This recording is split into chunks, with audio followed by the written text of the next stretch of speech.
নমস্কার বন্ধুরা, আশা করছি সবাই ভালো আছেন। লিপিস আড্ডায় সবাইকে স্বাগত। আজ সোমবার, একদম সপ্তাহের প্রথম দিন। বাড়ির ভালোই কাজের চাপ আছে হাজব্যান্ডের। আমি ঘরের কাজে মন দিলাম। সকালবেলা পর্দাটা খুলতে গিয়ে দেখি কাল রাত্রে জানলাটা টানতেই ভুলে গেছি। পর্দা দেওয়া ছিল, তাই আর দেখা হয়নি জানলাটা বন্ধ করেছি কিনা। ব্যাঙ্গালোরে এখন রাত্রের দিকে হালকা গরম লাগে, একদম ফ্যানটা হালকা করে চালালে বেশ ভালো লাগে, কিন্তু তার সাথে গায়ে একটু ঢাকাও দিতে হয়। তো বিছানাটা একদমই অগোছালো হয়েছিল, বিছানাটা একটু গুছিয়ে টুছিয়ে নিলাম। কিন্তু সকালের দিকে ব্যাঙ্গালোরে দেখতেই পাচ্ছ জানলা দিয়ে প্রচুর রোদ আসছে, মানে রীতিমতো বাইরে অনেক রোদ বেরিয়েছে। রাত্রের দিকটা হালকা শীত করে, আবার সকালের দিকেও একদম সকালে যদি 7টা সাড়ে 7টা করে ওঠো তখনও একটু ঠান্ডা লাগবে, কিন্তু বেলার দিকে ততটাই রোদ বেরোয়, মানে রীতিমতো ট্যাঙ্কের জল গরম হয়ে যায়। ট্যাঙ্কে যখন ট্যাপের জলে হাত পা ধুতে যাই দেখি গরম হয়ে গেছে। তো বিছানাটা আমার একদমই সকাল থেকে অগোছালো হয়েছিল, সত্যি কথা। তো বিছানাটা ঝেড়ে আগে গুছিয়ে নিয়ে তারপর অন্য কাজে মন দিলাম। তারপর এই সপ্তাহে শনি রবিবার প্রচুর কাচাকুচি হয়েছিল, জানি না এত জামাকাপড় জমেছিল এই সপ্তাহে। সেই সব একটু প্রথমে ভাঁজ করে নিলাম। সারা সপ্তাহের হাজব্যান্ডের জামাকাপড় ছিল, সেগুলো সব গুছিয়ে নিয়ে ভালো করে একদম আলমারিতে গুছিয়ে দিয়ে মেঝেতে সব কিছু ধাঁই করে রাখা ছিল, মেঝে থেকে তুলে নিয়ে একদম আলমারিতে ভরে দিলাম। দিয়ে জামাকাপড়ের দিকটা অন্তত প্রথমে মিটিয়ে নিলাম। তোমাদের এত জামা কাপড় জমে কিনা জানি না, আমার তো মানে প্রচুর জামা কাপড় জমে। আর আমার জামা কাপড় গুছাতে একদমই ভালো লাগে না, সত্যি কথা। ওই বসে বসে একটি করে ভাঁজ করো, আমার একদমই পছন্দ হয় না, কিন্তু কি করা যাবে, করতে তো হবেই।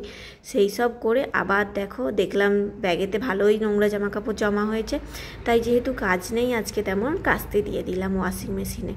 আমাদের ওয়াশিং মেশিনটা ব্যালকনির বাইরেই রাখা থাকে, কারণ এখানেই পয়েন্ট করা ছিল। তবে দেখেছি অন্য বাড়িতেও বেশিরভাগ জায়গাতেই ব্যালকনিতেই রাখা থাকে ওয়াশিং মেশিনটা। আর আমাদের টপ লোডের ওয়াশিং মেশিন যেহেতু, খুব তাড়াতাড়ি কাচা হয়ে যায় 1 ঘন্টার মধ্যে। তো জামা কাপড়গুলো সব দিয়ে তার মধ্যে একটু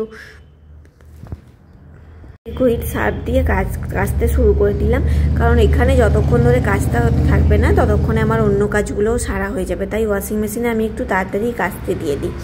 তো সেটিংটা দিয়ে তারপরে দেখলাম, যেহেতু আজকে প্রচণ্ড রোদ, দেখতেই পাচ্ছ কত রোদ ঝকমক করছে, গাছগুলোর অবস্থা খুব খারাপ হয়ে যাবে, তাই গাছগুলোকে একটু জল দিতে লাগলাম। আমার সময় কাটানোর জন্যই জানো তো এই ব্যাঙ্গালোরে এই ব্যালকনিতে গাছ লাগানোর শখ পুরোটাই আমার। হাজব্যান্ড অনেকটাই হেল্প করে, মাঝে মাঝে হাজব্যান্ডেরও ইচ্ছা আছে যদিও।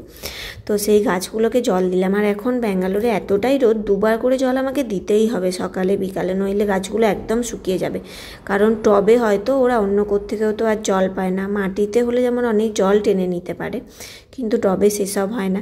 গাছগুলো আছে বলে আমার অনেকটা সময় কেটে যায়, বুঝলে তো। বাড়িতে একা থাকি কিন্তু বুঝতেই পারি না। তারপর দেখলাম এই জায়গাটায় প্রচণ্ড ধুলো পড়েছে, চলো আবার এটা মোছামুছি করো। তো 1st ফ্লোরে থাকি আমরা, কিন্তু বেশ ভালোই ধুলো হয়। সেইটা একটু মোছামুছি করে ধুলো সাফ করে দিয়ে তারপর ভাবলাম কি রান্না করা যায়। দিয়ে ফ্রিজটা খুলে দেখলাম ছোট কয়েকটা বেগুন ছিল, ছোট করে বেগুনগুলো কেটে নিলাম, ধুয়ে নিলাম।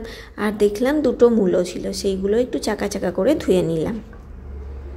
রান্নাটা সেরে নিয়ে স্নান টান করে পুজো করে নিলাম। পুজোর জন্য ডেলি ফুল কিনতে হয় না, যেহেতু ব্যালকনিতে গাছ লাগানো আছে, গাছ থেকে তুলেই ফুল মোটামুটি পুজোর জন্য হয়ে যায়।